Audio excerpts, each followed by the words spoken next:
Or to, perfect.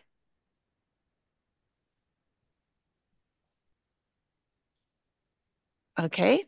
So now we can hit admit all.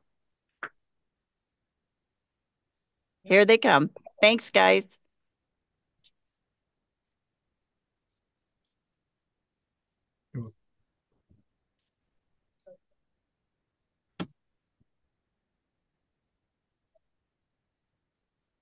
Now you can do this.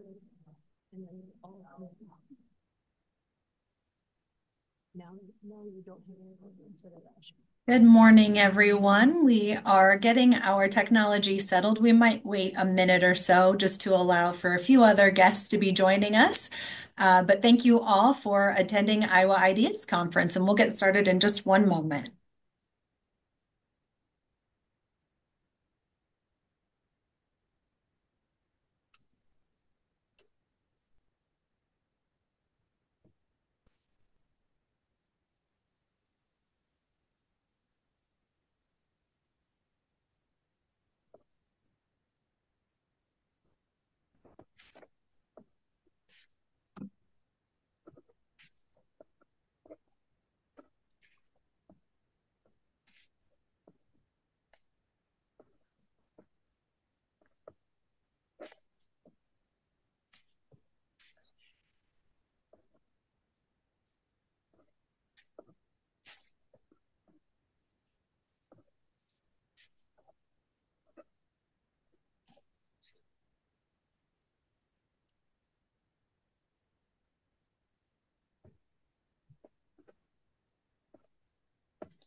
All right.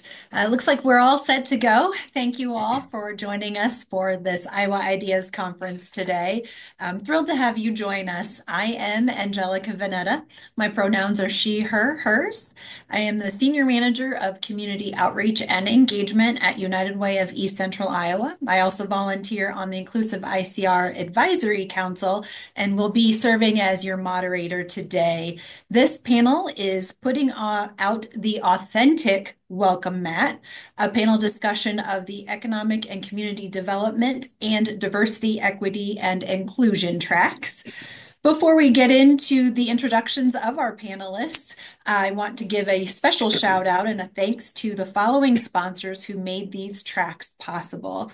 Our economic and community development sponsor, UFG Insurance, and our diversity, equity, and inclusion sponsors, Inclusive ICR, Cedar Rapids Metro Economic Alliance, and Cedar Rapids Bank and Trust. Today, I am joined by three incredible experts of this space in the community. I'll take just a brief moment to introduce them, and then we will dive into some of our questions. Today, I'm joined by Feroz Waziri, he, him. Feroz is the Refugee Social Services Program Manager at the Catherine McCulley Center.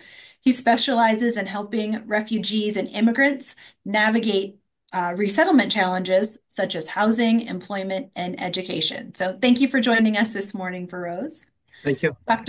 Dr. Holly Stevenson, she, hers, as the Director of Diversity, Equity, and Inclusion at, Diversity, Equity, Inclusion, and Belonging at Optime Life Services, a company aligned with her personal mission to ensure that everyone feels valued and able to thrive.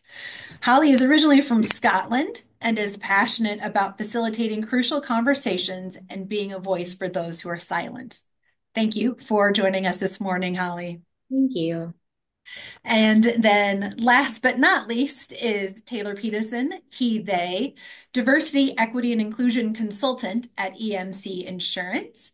And Taylor guides organizations in aligning their strategies with sustainable business practices. So we have prepared a few questions to guide our conversation, but of course, we'd love to hear from our audience today. So if you do have any questions during the discussion, please use the Q&A feature on the webinar. I'll pause occasionally to highlight any audience questions that might fit with the flow of what we're discussing today. And if for some reason we don't get to your question, you can always connect with our panelists through the Whova platform just by clicking on the attendee tab and finding each of our panelists. And we'll also follow up with some additional contact information. One other housekeeping note is, as a reminder, this session is being recorded and closed captioning access is available. So welcoming newcomers, especially those from diverse backgrounds, is a vital part of building a strong, inclusive community. I think that we can all agree on.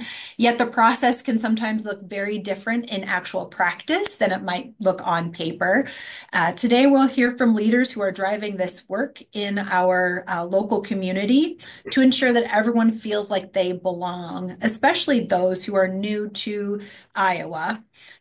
We'll explore some local resources and initiatives that they've worked on to create those accessible and welcoming spaces, while also considering how a lack of effort can unintentionally contribute to less inclusive environments. So, without further ado, we're just going to dive right into this conversation and learn how we can all play a part in making our communities more welcoming. So we'll just start again with some of those brief introductions, and I will call on the panelists. But if you wouldn't mind, just share a bit about your personal and professional journeys that led you to this work in building inclusive and welcoming environments. So I'll start with you, Feroz.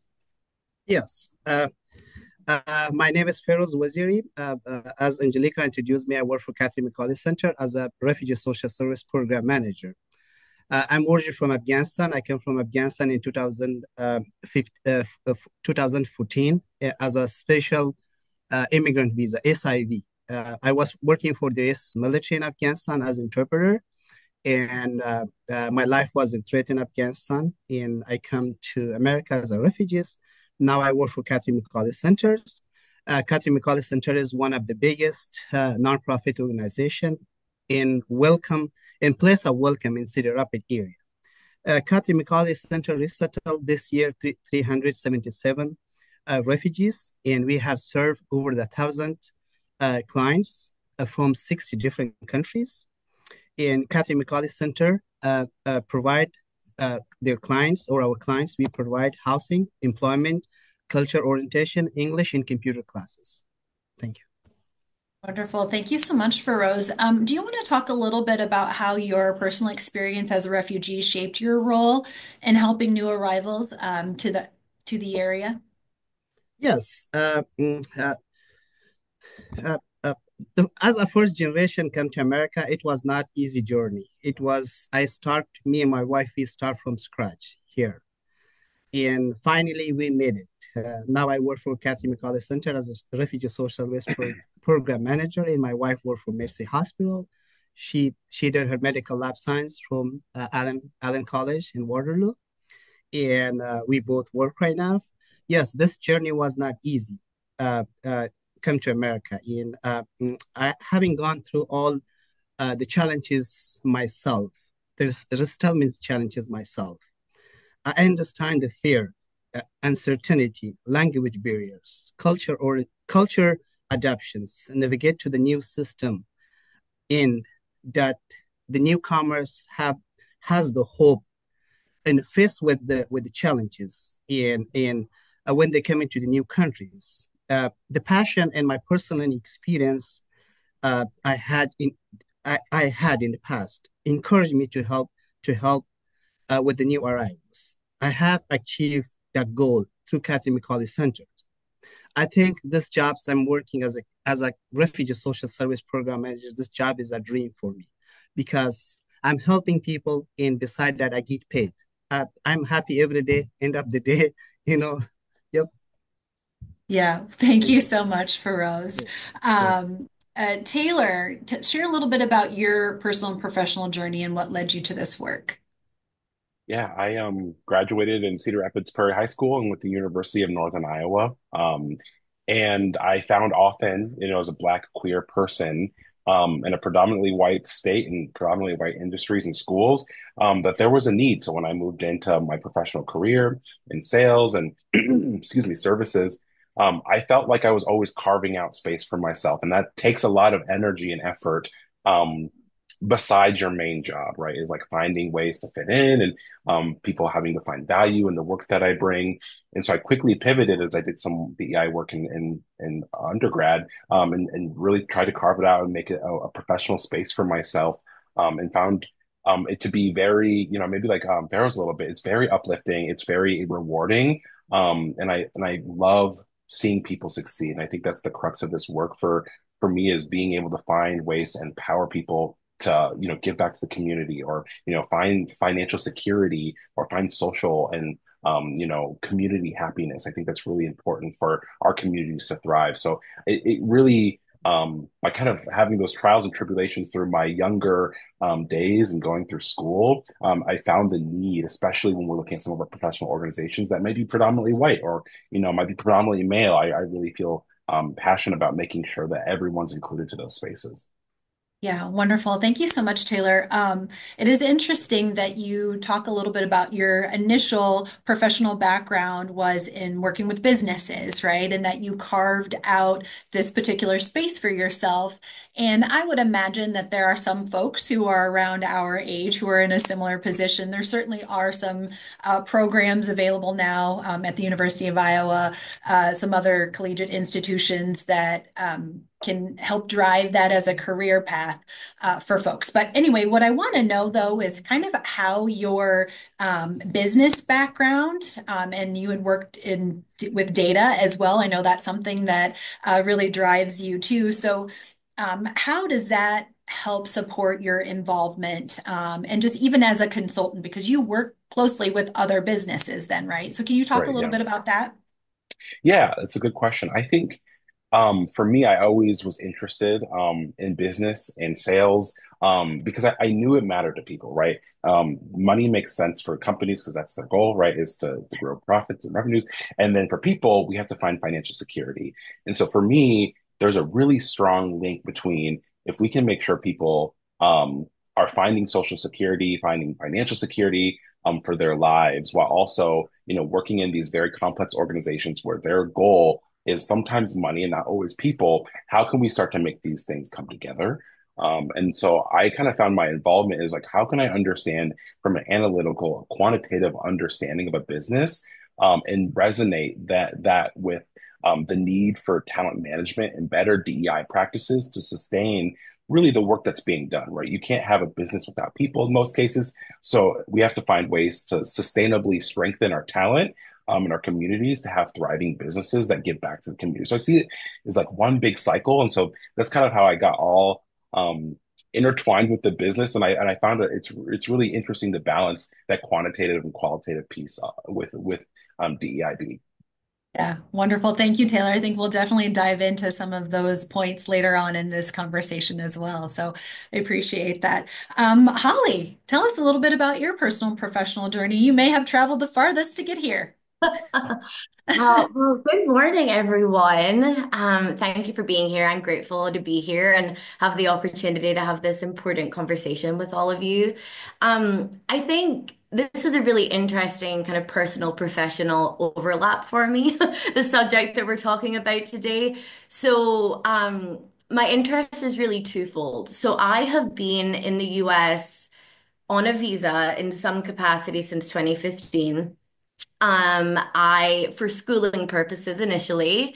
So I started out here on a J1 exchange student visa that became an F1 visa when I did my PhD at the University of Iowa here in Iowa City. And now I've navigated OPT and ultimately the H1B work visa, which is what I'm currently on. Um, and so I feel like being from Scotland and obviously not being from here, I have a unique perspective, a very privileged perspective on navigating the immigration system, right? And I want to own that.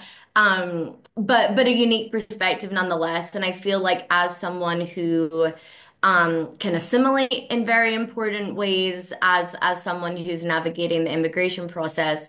It's important to be part of these conversations and to be able to advocate not just for folks like myself, but folks who perhaps aren't invited to take up space and to have these conversations.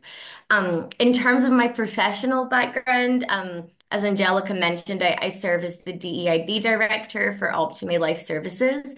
So we're a human services and healthcare agency right across the state.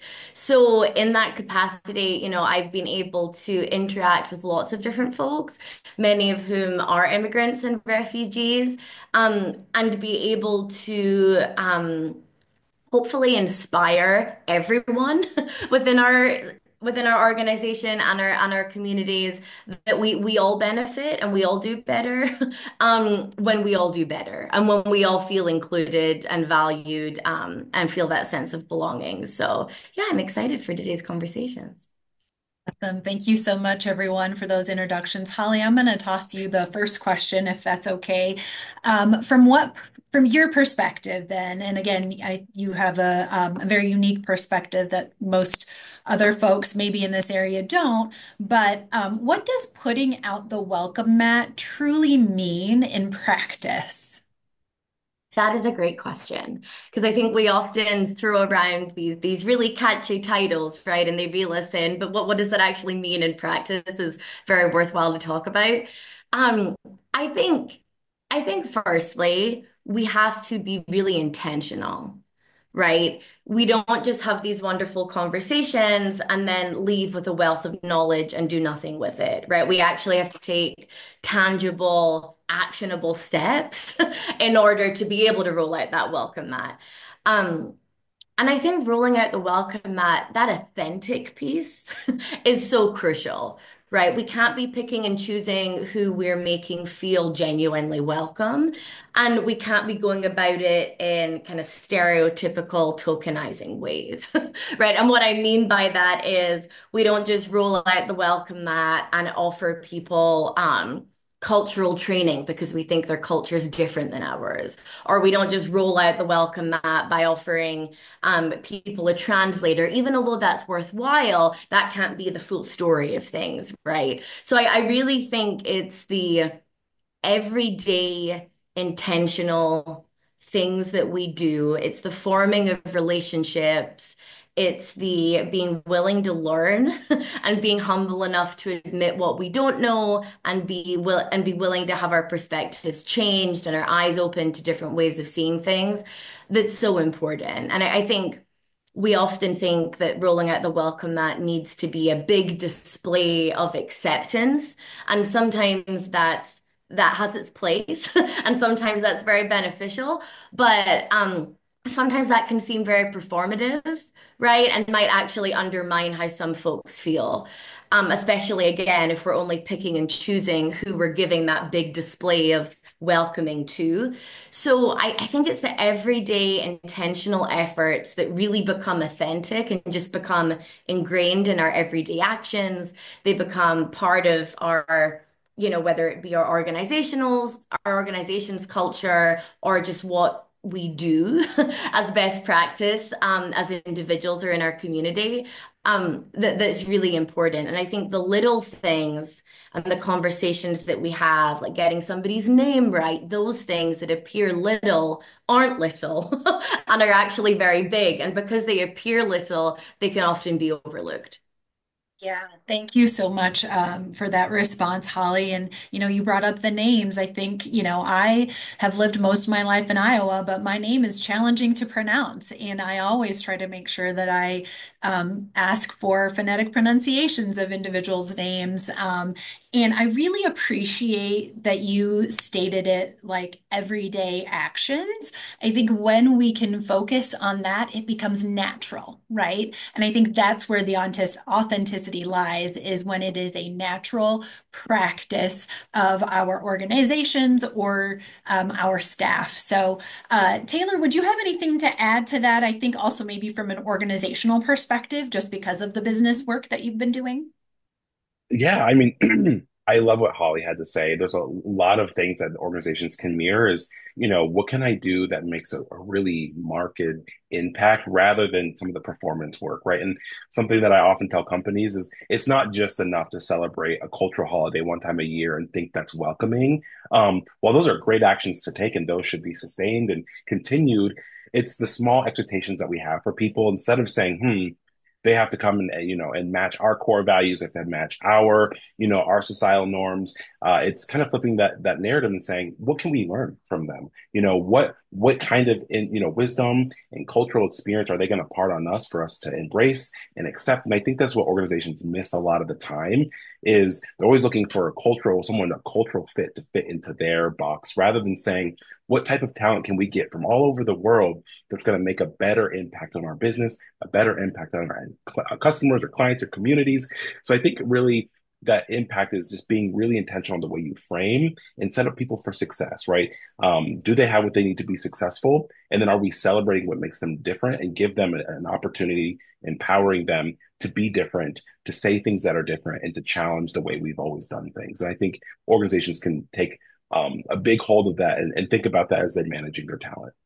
Yeah, thank you. And I think empowerment is a key phrase there, right? Or a key word, just to allow the individuals who are coming to our organizations and to our state to feel empowered to be themselves, right? I think when you find that space, that's when people truly feel like, oh, this is a place in which I belong because people appreciate me for who I am. And I am also authentically showing up here every single day. For Rose, would you have anything to add to that? What does putting out the welcome mat mean for you? Yes, I think when the new immigrants coming, they're coming here to Iowa, especially when to America. They're coming with new ideas, with different knowledge, and we can share this knowledge and experience with each others, and we can create something. Yeah. Yeah, perfect. Well, and I think it kind of goes back to what Taylor had said, like, what are some things that we can learn from, the individuals who are moving here from our state and giving them that space to feel like they can share that knowledge and information with us. I think we are better the more we know, right? I think Holly said it before, when you know better, do better, right? But I just kind of was thinking of that old The More You Know, sort of like PBS show. The more you know, the better off we are. So that's just learning about different cultures and perspectives and backgrounds. So also just want to put a reminder out there, if anybody does have any specific questions, either around this topic or anything else that we bring up, that you can use the Q&A feature and our tech person will put those in the chat box for us. So again, feel free to ask any questions. The next question, though, that I have lined up, I'm going to toss this over to you first, Taylor. What are some of the key challenges that newcomers to Iowa face when trying to integrate into local communities? Yeah. I'll only speak from my perspective as someone who grew up mainly in Iowa. From what I've seen in my work is that folks face just that expectation of moving to a new culture from my perspective seems incredibly difficult, and then having to then navigate finding stability and just in your personal life, whether that's housing, shelter, clothing, finding the right way to present yourself in a new culture is very difficult. So even coming I have a colleague who is in Atlanta, and every time she visits our home office here in Des Moines, she's like, it's so different. And I feel like I have to change the way I interact with people because the Midwest is so different from the South for her. And so I think some of the big challenges is fighting some of that internal battle of like, who do I show? What does being authentic mean? And we get that narrative a lot of like, just be yourself, bring your whole self to work. And really, I think that doesn't always work for people, right? That works for people maybe moving from one company to a different, but always up in Iowa. Or maybe you're more of the, you fall into the majority categories. But I think a lot of those challenges are, fighting up against, old social norms, historical stereotypes, some of that tokenism that Holly talked about. I think that presents a huge challenge. and finding your voice and then feeling empowered, especially when those are new ideas here in Iowa. So I'll that's what I can say from my perspective, but I'm really excited to hear our other panelists and some of their experiences. Yeah. Well, and Feroz, I mean, you did lead into that during your introduction a little bit, but what are some of those other key challenges, or even can you talk a little bit more specifically about like how an individual from another country has been able to adapt and integrate into the like Cedar Yes. Rapids, Iowa area? Yes, according to my personal experience, as I mentioned, it's not easy journey to come to a country where you leave behind your family, your friends, your classmates, your cultures, the food you taste. Maybe it's different when you come into different city or different part of the world. It's not easy. It was first when we come here for me, my wife, we were thinking it's impossible. It was not even possible. We were thinking, but we struggle. As I said, we start from scratch. We struggle day night, and we struggle. And as I said, we finally made it. It was, I think, most immigrants coming, they have the same issues here. But the good thing is we have Catherine McCauley Center here, and so we help with their cultural orientations, and we help with English classes, with the computer classes, and we help with the jobs, and which is a good place, for immigrants, here to they become self-sufficient. Yeah. Feroz, I'm curious, was there any one individual or program that really helped you and your spouse get sort of make it in your words? I think as you said, it's a challenge and certainly you're in a position now to help other immigrants and refugees, but I was just curious if there was any one person you would like to recognize for helping you get to where you are today. Yes, the first 6 months, we have received help from Catholic Charity, and it was helpful for 6 months. And after that, and me and my wife, we decided we shouldn't be waiting for other people. Let's go learning. I never asked, and me and my wife, we never asked somebody to do this for me. We were always going to somewhere, we were telling them, please show me how to do this. But I see always some new arrivals, new immigrants, they coming, please, can you do this for me? Can you do? I told them I will do this for you, but I'm gonna show you also how to do you by yourself. And therefore, we have a program here they call PC, Preferred Community Intensive Case Management, in Catherine McCauley Center. We teach to the people how to become self-sufficient. We help first time, but we teach them to become self-sufficient. And yeah, that was we try our best, we struggle day night, we struggle, and finally we made it. Yeah, well, I'm so glad that there were some programs here locally for you to be able to lift you and your wife up and get you settled into our local community. Holly, you have again, you talked a lot about going through the visa process yourself in a lot of different scenarios, but are there any other challenges as it relates to the visa status or process, I guess, in getting people more integrated into the local communities, or just things about the visa status that maybe some of us might not be aware of? Yeah, absolutely. I think someone's journey through immigration services is very unique. And because, of course, there can be, a whole host of people who are applying for the same visa, but their experience is going to be just completely different and unique. And I think with that comes a significant amount of stress. So, in addition to the kind of trials and tribulations that we've already heard about from the other panelists, that's all going on in addition to, uncertainty and stress about whether somebody is going to be able to stay here. And so your value as a person isn't just perhaps being questioned by the norms of society and by the kind of lack of a welcome you might get from communities, but also by the government, right? Are they going to see me as worthy of staying here? Do I merit getting this visa and so on? And that's incredibly stressful. And, I say that as somebody with a vast educational background. That was really stressful for me. And being able to navigate that process in my native language as someone who looks the way I do was still incredibly stressful. So if you then to add on layers of, potential discrimination, potential cultural differences. I think just recognizing that it takes such bravery for folks to make the trip over here, but just once people are here, even if they are, making their way into different communities and being supported by different organizations, there is still that lack of stability and potential for change. And none of us like change, right? And so that is very stressful.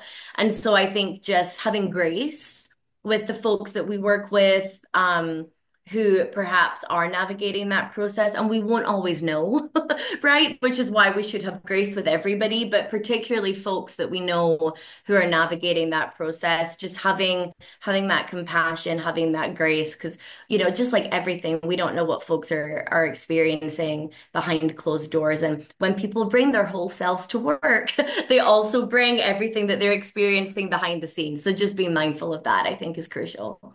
Yeah, And I don't mean to wonderful. step in here, Please Angelica, I'm do. sorry, but Holly just reminds me of something that my partner, he is a public health, practitioner, and something that I learned from him was around the minority stress model, and it talks exactly about, when you have people experiencing this high level of stress, it has a huge negative impacts on long-term health and behavior. And so I think that really talks to your point here is that we, maybe an person of the community is just seeing someone moving here. We're excited. We have all these expectations. Come get a job. It's going to be easy. But what you're saying is behind closed doors, there are all these big unknown uncertainties that are causing stress, externally and internally, that really make it difficult. And so I think that's where some of our organizations and our communities and our individuals who are here can help and make an environment that takes the load off just a little bit, to let them thrive in a way that is maybe it's going to be difficult already. So I thank you for sharing.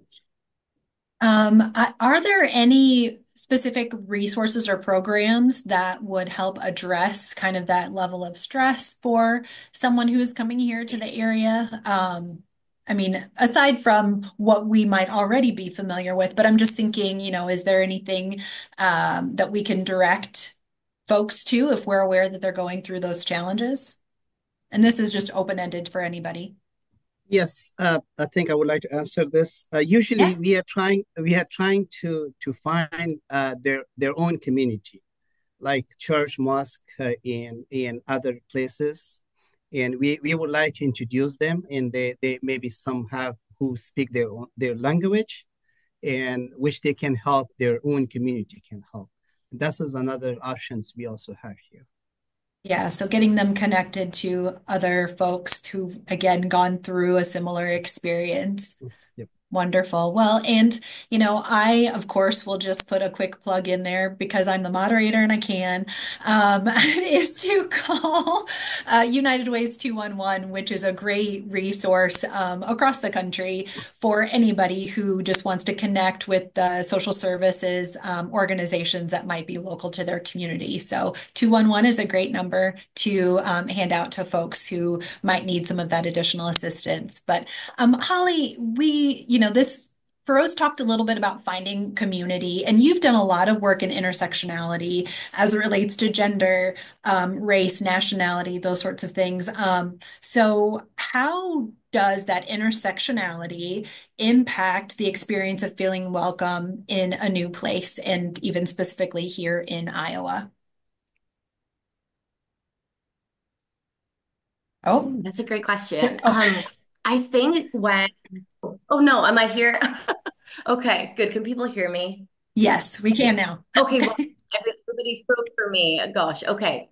It's a wonderful question. I think when when we approach individuals as being intersectional, whether that's from an organization standpoint or a community standpoint or us as individuals, I think we're able to fully embrace how complex people are, right?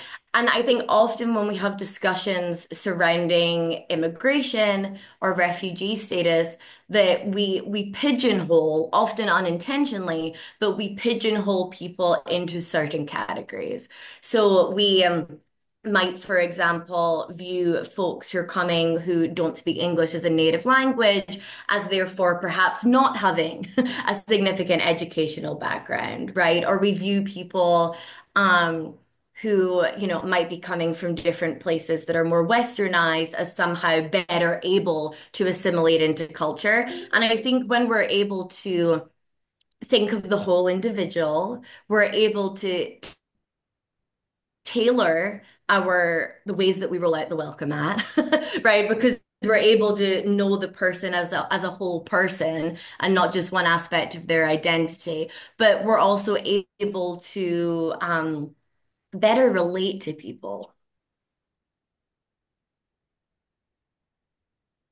Okay. It looks like Holly froze. Oh, yeah, froze a I little think bit. that's so key Hopefully, because it can seem, you know, oh no, you're oh no, I'm so sorry. Am I back? no, you're good. You're Okay. good. Okay, I'm Yeah, sorry. the last I'll words be we heard. quick. Oh no, go ahead. Keep I'll be going. succinct in case it happens again. Um, I think also intersectionality allows us to relate to people because when we view someone as, only an immigrant and we're not ourselves an immigrant, it can be quite hard to find that common ground, or it can seem that way. But when we, like Feroz just mentioned, when we can relate to someone perhaps on religious affiliation, or we can relate to someone on a shared love of a certain type of cuisine. It's able to find that common ground and forge those authentic relationships, which is really how we authentically welcome people. So I think not putting people into boxes, but finding ways that we can connect with people in genuine ways, also allows people to feel like they are seen as whole people and they're not just seen for this one aspect of their identity that might be stigmatized in certain ways. Yeah, perfect. Well, I love the phrase of not putting people in that box, but then, uncovering some other ways that we can connect with those individuals. I mean, I believe that's relationship advice 101 is what are some things that you can connect with? What's that common piece that you have together? So thank you, Holly, so much for that response. Taylor, I want to move to you and kind of just talk a little bit. Let's see, where did my questions go? As it relates to the private sector, again, in sort of the business community, right? So, what are some initiatives, either that you've worked on or that you have heard about, that organizations can do to make someone who might be moving from Atlanta to Iowa feel welcome here in our community? That's a good question. I would say it kind of starts, excuse me, it kind of starts with equity first. I think I always urge companies, organizations, nonprofit, whatever it is to kind of look internal first. And what I mean equity, right? If we look about 10 years ago, we heard a lot about equality, which is right, everyone gets the same thing, then we know we're doing the best we can. But right now, we've really evolved to a space of can we give people what they need to succeed? Right. We know, and I always use this analogy, is I'm a huge plant person. I can't give all my plants the same amount of water a day because some of them will die and some will thrive and some won't be getting what they need. And so I think about if we're, filling, people and communities in their buckets, we can't give everyone the same amount of water. We can't give everyone the same amount of resources. We have to be very intentional about that. So looking at your processes first and saying, are we contributing to the problem or the solution of making sure folks are feeling what they or getting what they need to succeed? And that could be through talent acquisition practices. That could be through performance reviews. It could be through equitable pay. It could even be, right, are we inviting everyone to the socials where decisions might be getting made, right? It's thinking really through how are people moving through our organization. And then when we're thinking about the community, it's where are we giving back that makes sense to stay sustainable? and building programs that allows our talent to live rich lives outside of our organization, right? I think it's not just enough to say, hey, we have an inclusive culture. Good luck for the other, 10 hours you're outside of work. It's how can we invest in the things that really make sense? And, so looking at the portfolios, are we supporting our LGBTQ employees and the work that's happening outside? And are we supporting legislation that helps them stay safe here? Are we looking at refugee and immigrants, and are we doing things outside that are making it easy and getting access to housing and affordable housing and resources for them to stay here? So it's looking at the whole life cycle of the talent who is making your business and ensuring that they can show up to work with the most amount of impact and energy that they have, and can also live really rich lives outside of work. Yeah, well, and I appreciate, again, your comment around that whole life cycle. We do spend a majority of our time working, but we also have a lot of additional time outside that space, right? And it sounds like what you're saying, and I agree with that, companies would be better served if they also took that into consideration. Again, like you had said, what are some programs and efforts that they're doing, that company is supporting in the community that then me as an employee will be like, oh, they are really supportive of the CR Pride organization, or they really appreciate this other cultural event that's happening in the community. And it just makes me feel like, okay, great, this organization does really care. And then in turn, you're supporting those efforts that make that space for me just feel like I'm living a full, rich life. So, yeah. Absolutely. Thank you. And you did bring up an interesting point too, Taylor, but I am going to open this up for anybody Yeah. to answer. But how do we combat perceptions of exclusion? I don't think that it is a secret that the Midwest, and maybe in particular our state, when it comes to some legislation, has not always been supportive of some of the diverse cultures and backgrounds, and other things that are happening. So how do we combat that, and who takes the lead on that work? I'll go first. I think when it comes to DEI generally, but particularly legislation and folks taking an active role in decisions that are made at the state and the local levels, is there needs to be ownership from everybody. And I think, we as a society, because we put people in boxes, we like to think that things don't impact us if on paper they don't appear to directly impact us and how we live our lives. And that's just not true. And so I think making DEI issues something for everybody and for everybody to feel like they can take up space in those conversations, but also that selfishly those conversations matter to them and impact them, is kind of the first step in getting people engaged with what's going on politically, and within society. And that also allows then for people who are listened to, who are, traditionally allowed to take up space. It allows those folks to be part of the conversations in ways that influence power.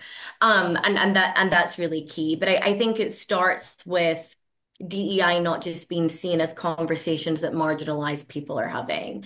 And that is generally what happens. But in order to really affect change, I think it needs to be viewed in a much more holistic sense when we're thinking about diversity and inclusion and legislation as something that impacts all of us, or at the very least has the potential to impact people who we care about.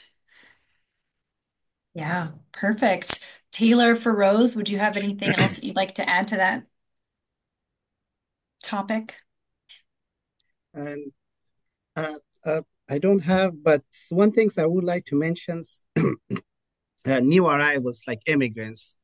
Maybe people think they come to America or they come to Iowa, they create problems, they do crimes. And actually, I am not agree with that. And we should give this knowledge to everyone. And yes, when they come in here, they don't know the systems. Maybe they pass or cross the red light, because in Afghanistan we don't have those red lights, traffic systems. Maybe we do this misting, but it's not a crime. We do mystics. And I think the immigrants are the fuel of the productivity up in America. And for example, in most factories and meat company, when you go, there's 80% or 90% immigrants work for the meat plants companies, and which increase our GDP.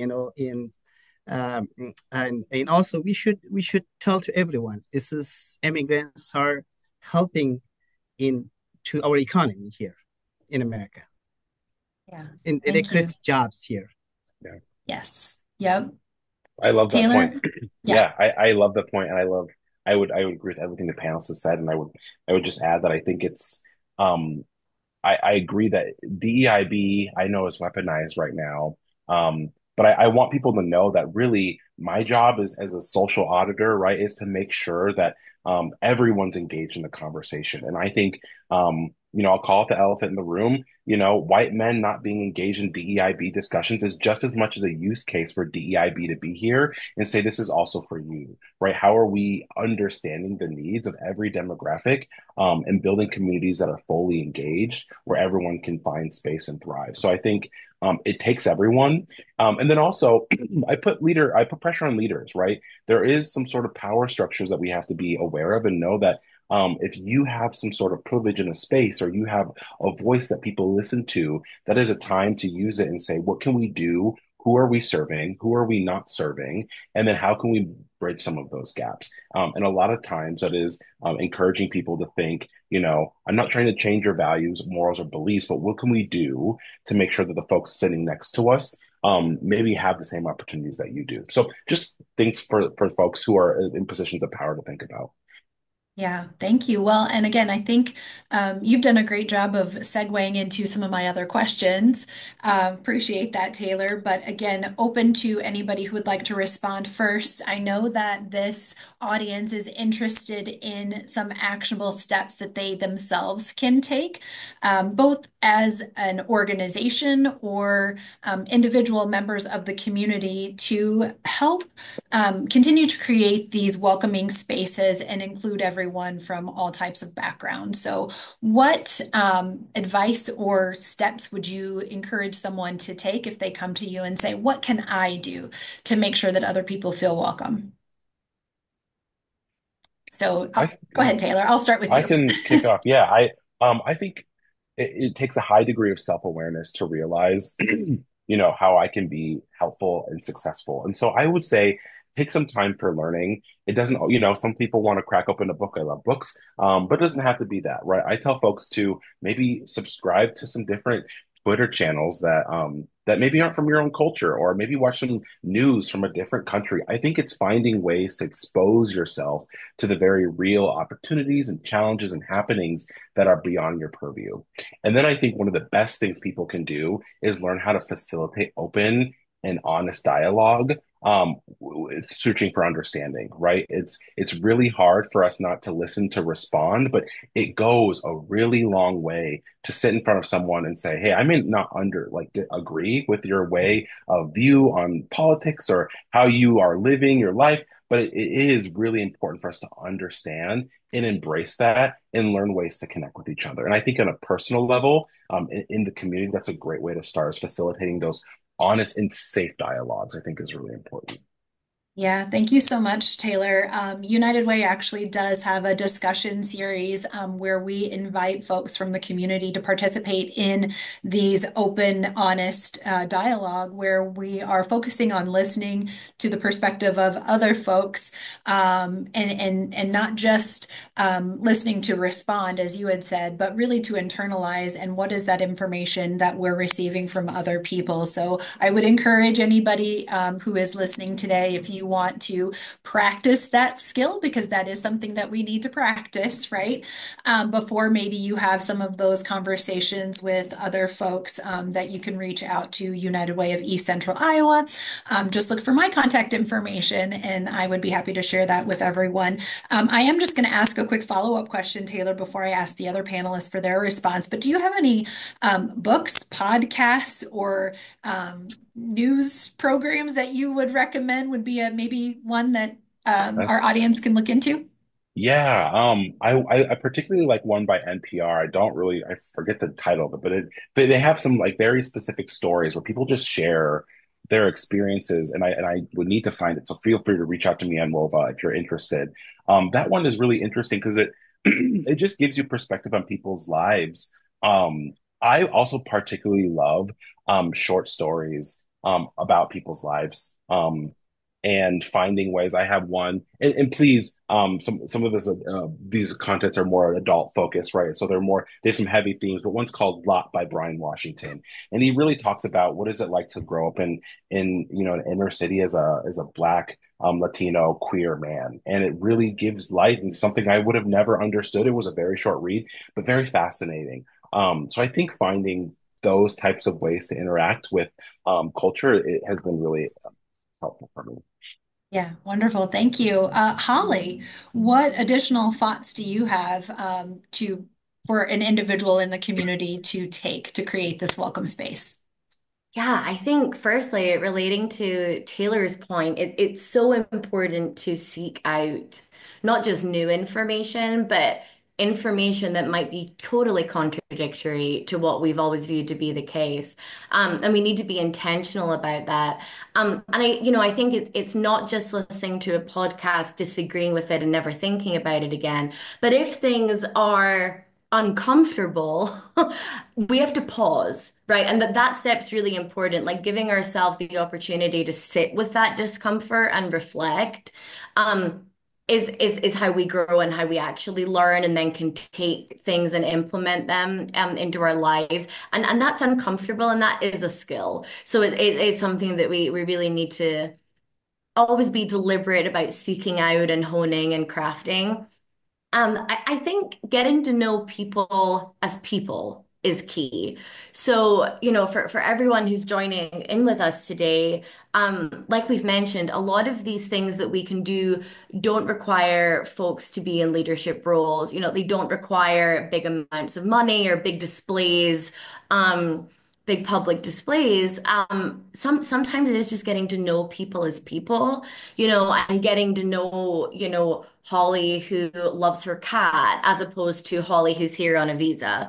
And then I think those conversations happen organically once that trust, like you mentioned, Angelica, is formed. And once we have that basis of trust, we're able to actually find out, what can I do to, assist Holly who's navigating this process. What things have caused me to pause that we might disagree on and where our cultures don't align. And we're able to challenge each other in a respectful way when we have that basis of trust. And I think this comes back to actually a point Taylor made earlier. We often, from a business perspective, want to view people as do they fit into our culture? And when we're just looking at people as, a refugee or on a visa or part of the queer community or whatever, we try to kind of slide them into the boxes. And I think when we know people as people and we have those relationships, we can view people as a culture add as opposed to a culture fit. And I think reframing in that way is very beneficial for everyone to feel that sense of belonging. Yeah, thank you. I love that. First of all, I don't know if you can see, I like have all kinds of scratchy notes. Y'all are giving me perfect statements to be able to share this information out to my circles of influence. And hopefully individuals in the audience are doing the same. We have about 5 minutes left, but Feroz, I want to give you the opportunity to share any advice that you would have someone who would like to create this welcome space for other folks. In my opinion, we should educate people and why people are coming to Iowa from other places, the reason of the why they're coming here, why somebody leave behind their family, their country, and that's just, I think we should educate people, and people should educate themselves also. And there's many reasons why people are leaving their country, why they coming to Iowa, they coming to America. And like myself, I got forced to leave the country. It was not my choice, you know. we don't have choice. I serve for U.S. military, and nobody Taliban they don't like me. Why you serve U.S. military? And they if they find me, they will kill me. This is the answer, the simple answer. I even cannot go. I haven't seen my mom for last 5 years, or more than that, and it's just not easy. And otherwise nobody leave the country, and nobody leave their mother country as a mother, and nobody leave their mother, and I think we should educate people. Yep, Yeah. that's the main point. Well, and I think that really puts a nice little bow on this entire conversation, right? Is education. Educate yourself, but learn, right? And understand where other people are coming from, both literally and figuratively, right? And so I think that just would be a wonderful way to wrap up this conversation. I can only assume that each of our panelists would welcome a conversation with anybody in the audience. So again, make sure that you connect with them on the Whova app, or their contact information, I believe will be there as well, for anybody who registered for this session. And I am a strong believer in just chatting over a cup of coffee. And if you don't always love coffee, there are other drinks that you can have as well. Water. We can always just chat over a bottle of water. But, I think when we can have that conversation in community and really authentically connect with other folks, that is when people around us and in our spaces feel like they are truly welcomed. And not only that, but cared for. I think that's the other theme that I'm picking up on here, is that people who are intentional and who make those daily changes and the other things that we've talked about, when you do that, that means other people can see that you care. Right. And when that happens, then we create this space, and we sort of, people will understand that we are all wanting other people just to feel welcomed here, in our communities as well. So I want to thank you all for being a part of this important conversation. So a round of applause, I suppose, or snaps. We've heard some really great insights today from our panelists about some of the work that they are doing in the community. And I just encourage everyone in our audience to keep thinking about how they themselves can contribute to making our communities inclusive and connected. And as I had said before, you are welcome to connect with any of our panelists on the Whova app. So with that, I guess I do have 2 minutes left. If you were a plant, what plant would you be? And now I'm never going to be asked to moderate a panel discussion ever again. But Taylor, you put this thought in my head. I actually really do enjoy that analogy. Oh, if I was a plant, that's a good one. I don't know. I would say I might have to go with like my favorite is like a Monstera. Like I know it's very ubiquitous and a lot of people love them, but I like them because they climb up, they thrive, they're very hardy, and they're pretty. And I aspire to be that, I think. So that's That's would be my awesome. answer. Good. Holly or Feroz? Well, you're asking the tough questions, Angelica, right at the end. Oh my goodness, I don't know. I feel like maybe a cactus, like a little succulent, because they are pretty, like Taylor said, and that's important. But I also feel, like they don't require that much attention. They can withstand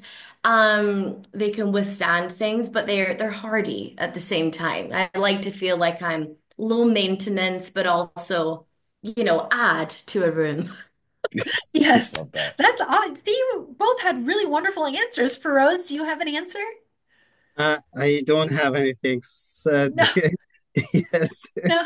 That's Yeah. okay. Well, Yeah. I will give the final answer and wrap Yeah. us up. I would be an angelica, which I believe is an Yeah. herb, and because it adds a lot of flavor and spice to wherever it's at. So again, thank you all panelists for joining me this morning, Holly, Taylor, and Feroz. It has been a wonderful Yep. time getting to chat with you, and this hour has flown by so quickly. And again, thank you to our audience, and I hope you you all enjoy the rest of the Iowa Ideas Conference. Thank you. Thank You're you for welcome. having Thank us. you. Thank you for having Thanks. us. Okay. Bye.